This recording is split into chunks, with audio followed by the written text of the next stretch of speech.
నమస్తే, welcome to signature studios. ఈ రోజు నా స్పెషల్ గెస్ట్ పేరు చెప్పను, మీరే చూడండి. నమస్తే sir, welcome to signature studios. Thank you sir. రాజకీయంలో మొదటిసారి అడుగుపెట్టినప్పుడు ఇంత ఘన విజయం బహుశా గతంలో లేని ఏ పార్లమెంటరీకి వచ్చినటువంటి మెజారిటీ, ప్రజలు ఇచ్చినటువంటి ఆశీర్వాదమే కావచ్చు, మీరు చేసిన కృషి శ్రమ కావచ్చు, ఇచ్చిన హామీలు కావచ్చు. మొదటిగా విజయాన్ని ఏ రకంగా ఎంజాయ్ చేస్తున్నారు అని అంటే ఏం చెప్తున్నారు? ఏ రకమైనటువంటి బాధ్యతలు స్వీకరిస్తున్నారు ఈ విజయం వెనకాల అంటే? ముందుగా గౌరవ ముఖ్యమంత్రి నారా చంద్రబాబు నాయుడు గారి కష్టం, నారా లోకేష్ గారి పాదయాత్రలో, యువగళం పాదయాత్రలో వారు చేసిన కష్టం, ఇది రిజల్ట్స్. అంతేకాకుండా పవన్ కళ్యాణ్ గారు కూడా ఆపద సమయంలో వచ్చి చంద్రబాబు నాయుడు గారికి తోడుగా నిలటం, భారతీయ జనతా పార్టీ ముగ్గురు కలిసి ఘన విజయం ఇదిగా భావిస్తాం. ఇక నా విషయానికి వస్తే, వీరి ముగ్గురికి తోడు విజయవాడ నగర ప్రజలందరూ తప్పకుండా 3 సంవత్సరాల నుంచి సేవా కార్యక్రమాల్లో చూస్తున్న నన్ను ఒక ఎంపీ కింద గెలిస్తే మనకు మంచి చేస్తాడు అనే కార్యక్రమంలో భాగంగా నన్ను వాళ్ళందరూ కూడా విజయవాడ చరిత్రలో ఎప్పుడూ లేని రికార్డు విజయం అన్ని వర్గాల వాళ్ళు అందించారు. చూస్తే కొన్ని చోట్ల ఎమ్మెల్యేలకి నాకు ఎక్కువ ఓట్లు రావటం, ఇది కూడా చాలా ఎక్కువ మార్జిన్లో ఇవ్వటం, చాలా ఎక్కువ రావటం చాలా ఆనందకరమైన విషయం. తప్పకుండా విజయవాడ నగర ప్రజలు పెట్టుకున్న నమ్మకాన్ని వమ్ము చేయకుండా ఈ సంవత్సరంన్నర కాలం నా ప్రయాణం జరిగిందని అందరూ ప్రజలు అందుకున్న మెప్పించే విధంగా నా ప్రయాణం కొనసాగించడం జరిగింది. సొంత అన్నయ్య మీదనే అంత గట్టి ఆరోపణలు చేయటం, అన్న మీద వచ్చినటువంటి ఈ విజయాన్ని సంతోషంగా భావిస్తున్నారా, లేకపోతే బాధ్యతగా భావిస్తున్నారా? 2 విషయాలండి. నేను ఏ రోజు ఆరోపణలు సొంత అన్న మీద నేను ఏ రోజు ఆరోపణలు చేయలేదు. అభివృద్ధి విషయంలో తప్పకుండా చేయాలి. 2 విషయాలు దీంట్లో ఏమిటంటే, ఆ రోజు తెలుగుదేశం పార్టీలో ఉన్న రోజు మేము ఒకటే చెప్పాం, చంద్రబాబు నాయుడు గారు ఏది చెబితే అది వినటానికి వచ్చాము. చంద్రబాబు నాయుడు గారు అధికారంలో లేరు కాబట్టి తెలుగుదేశం కార్యకర్తలకు తోడుగా నిలబడతానని వచ్చాం. ఆ రోజు నేను చాలా ఇంటర్వ్యూస్లో చంద్రబాబు నాయుడు గారు ఆ రోజు ఎంపీ కనుక నుంచోబెడితే మేము అందరం సపోర్ట్ చేస్తామని చెప్పాం. కానీ దుంకుడు వ్యవహారం, ఎప్పటి నుంచో జగన్తో మిలాఖత్ అయిన వ్యవహారాల్లో ఆయన బయటికి వెళ్ళి ఎదురు పార్టీ జగన్ పార్టీ నుంచి నుంచడం జరిగింది.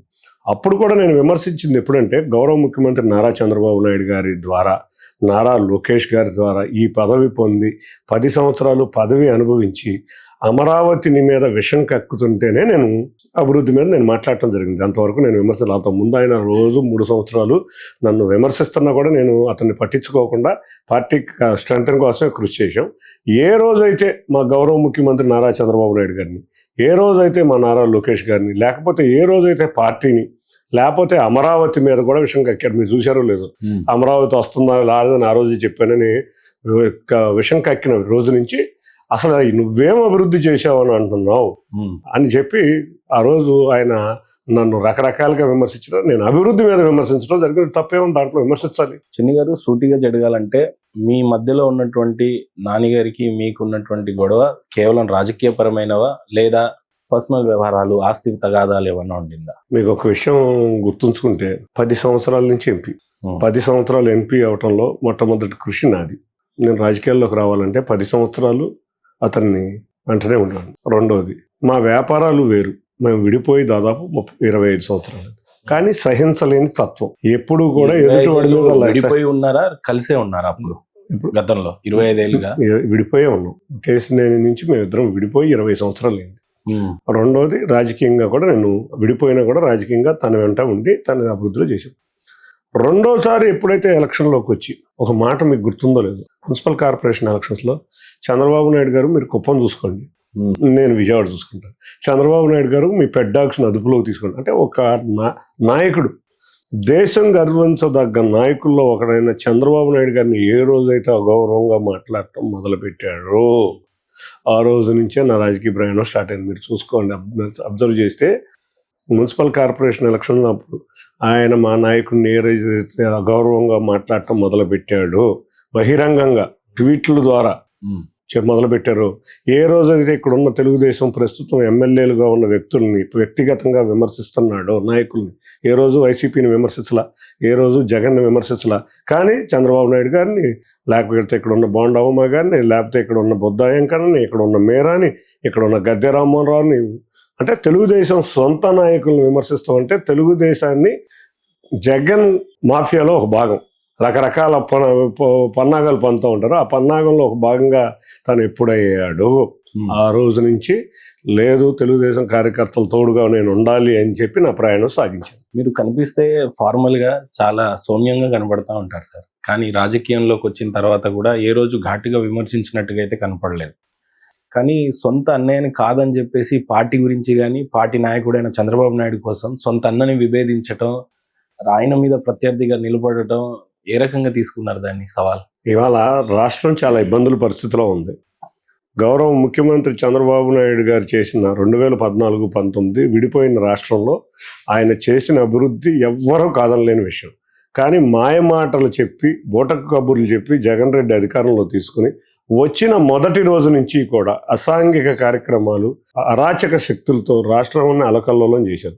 ప్రజలందరూ చంద్రబాబు నాయుడు గారు కావాలని బలంగా కోరుకున్నారు. అమరావతిని అయితే చాలా దౌర్భాగ్య పరిస్థితిలో తీసుకెళ్లారు. మనం విజయవాడ నగరం చూస్తే ఆ రోజు ఏ రోజు కూడా ఒక్క చక్కటి వ్యాపారాలు కూడా జరగలేదు. ఒక్క రోడ్డుకు కూడా ఒక శంకుస్థాపన చేయలేదు. ఎప్పుడు డ్రామాలు, అబద్ధాలు, డ్రామాలతో బటన్ నొక్కుతున్నానని చెప్పడం, అబద్ధాలు, డ్రామాలుతో ఎన్నో కేంద్ర ప్రభుత్వ నిధులను కూడా తీసుకోకుండా అసలు ఒక ఎక్స్పీరియన్స్ లేని వ్యక్తి. వాళ్ళంత ప్రజలు సఫర్ అయ్యే మూమెంట్లో చంద్రబాబు నాయుడు గారు లాంటి వ్యక్తి ఇక్కడ రాష్ట్రానికి కావాలని ఎక్కడెక్కడో హైదరాబాద్లో, అమెరికాలో ఉన్న వ్యక్తులందరం తలంచారు. తలచి లేదు ఈ సమయంలో, ఈ ఆపద సమయంలో చంద్రబాబు నాయుడు గారికి తోడుగా ఉంటే రాష్ట్రం అభివృద్ధి చెందుతుంది అనే ఒకే ఒక్క కోరికతో అందరం కూడా, నేనే కాదు ఎంతో వేల మంది, మీరు చూస్తే అమెరికా నుంచి ఫ్లైట్ టికెట్ పెట్టుకుని పొద్దునే వచ్చి ఓటేసి సాయంత్రానికి వెళ్ళిపోయిన వ్యక్తులు ఉన్నారు. ఎంతోమంది హైదరాబాద్లో ఉన్న వ్యక్తులు ఏ స్వార్థం, ఏ పదవి ఆశించకుండా వ్యక్తి అందుకని తమ మాతృభూమి మీద మమకారంతో. అదే విషయంలో చంద్రబాబు నాయుడు గారు లాంటి వ్యక్తిని కనుక మనం అధికారంలోకి తీసుకురాలేకపోతే ఇక రాష్ట్రం బీహార్ కన్నా దారుణం అయిపోయింది, ఇంకా దారుణ పరిస్థితిలో అయిపోతుందనే తలంతో మేమందరం చంద్రబాబు నాయుడు గారి తోడుగా, అన్నయ్య అక్కడ ఎదురుగా ఎవరు నుంచున్నారు కదా, కార్యకర్తలు బాధల్లో ఉన్నారు, కార్యకర్తలు ఇబ్బందుల్లో ఉంది, పార్టీ ఇబ్బందిలో ఉంది. 1983 నుంచి పార్టీలో ఉన్న వ్యక్తులు పార్టీ ఇబ్బందుల్లో ఉన్న సమయంలో పార్టీ నాయకుల్ని, కార్యకర్తలను ఆదుకుంటమే కార్యక్రమంగా నేను చేయటం మొదలు. కానీ వాస్తవంగా అన్నయ్య కంటే కూడా ఎక్కువైనా రాష్ట్ర అభివృద్ధి, కుటుంబం కంటే ఎక్కువైనా స్వార్థ రాజకీయాల్లో వెళ్ళిపోయి ఒక గౌరవనీయమైన వ్యక్తి అయిన గౌరవ చంద్రబాబు నాయుడు గారిని నేను హైదరాబాద్లో వ్యాపారం చేస్తాను. నా వ్యాపారం బాగుందంటే ఆ రోజు చంద్రబాబు నాయుడు గారు చేసిన అభివృద్ధి. చాలామంది వ్యాపారస్తులు వాళ్ళు చూస్తే, నేను చంద్రబాబు నాయుడు గారు బిఫోర్ హైదరాబాద్, చంద్రబాబు నాయుడు గారు ఆఫ్టర్ హైదరాబాద్ చూసుకుంటే ఉమ్మడి రాష్ట్రంలో హైదరాబాద్లో ఎంతో వ్యత్యాసం. హైదరాబాద్లో ఒక జినోమ్ వ్యాలీ వచ్చింది, ఒక సాఫ్ట్వేర్ ఇన్స్టిట్యూట్స్ వచ్చినాయి, ఒక ఇన్ఫ్రాస్ట్రక్చర్స్ వచ్చినాయి. వీటి వల్ల ఉద్యోగ అవకాశాలు పెరిగినాయి. అవకాశాలు పెరిగిన కొలది మాల్స్ వచ్చినాయి, స్కూల్స్ వచ్చినాయి. వీటి వల్ల రియల్ ఎస్టేట్ రంగం బాగా బ్రహ్మాండంగా పెరిగింది. ఈ రియల్ ఎస్టేట్ రంగంలో కూడా చంద్రబాబు నాయుడు గారి వల్ల లబ్ధి పొందిన వ్యక్తుల్లో నేను ఒకడిని. ఉన్నారైతే మీరు చాలా ఘంటాపదంగా చెప్పగలను. ఎందుకంటే ఆ రోజు కనుక చంద్రబాబు నాయుడు గారు హైదరాబాద్ని అభివృద్ధి చేయలేకపోతే మనలాగా రియల్ ఎస్టేట్ చేసేవాళ్ళు చాలామంది వాళ్ళ దారిన పోయి వాళ్ళ హైదరాబాద్ నగరం చాలా ప్యాథటిక్ సిచ్యువేషన్లో ఉండేది. ఆ రోజు ఇన్ని అవకాశాలు, ఒక్కటి కాదు, రెండు కాదు, ఒక స్పోర్ట్స్ సిటీ కానీ, చూస్తే మనం వెళ్తే స్పోర్ట్స్ సిటీ చూస్తే ఆ రోజు మొన్న ఈ మధ్య వెళ్తే ఎంత స్పోర్ట్స్ విలేజ్ ఎంత అందంగా ఉందంటే ఇప్పటికీ కూడా ఎవడం చేయలేము. మేము కడదాం అనుకున్నా కూడా ఇవాళ అమరావతిలో కట్టలేని పరిస్థితి.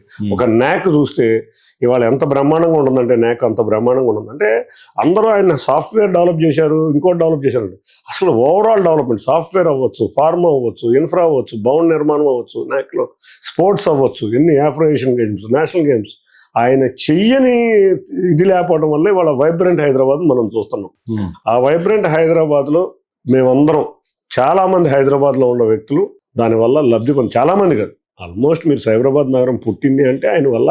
అక్కడ ఉండి వాళ్ళ వ్యాపారాలన్నీ ఎక్కడ బాగున్నాయంటే వెస్ట్రన్ హైదరాబాద్లో బ్రహ్మాండంగా ఉన్నాయి, ఈస్టర్న్ హైదరాబాద్లో కూడా బాగున్నాయి. ఈ వెస్ట్రన్ హైదరాబాద్ డెవలప్ అయిందంటే ఓన్లీ ఒకే ఒక్క కారణం, ఒక సిటీని డెవలప్ చేసిన వ్యక్తి. వాళ్ళందరిలో లబ్ధి పొందిన వాళ్ళం మేము.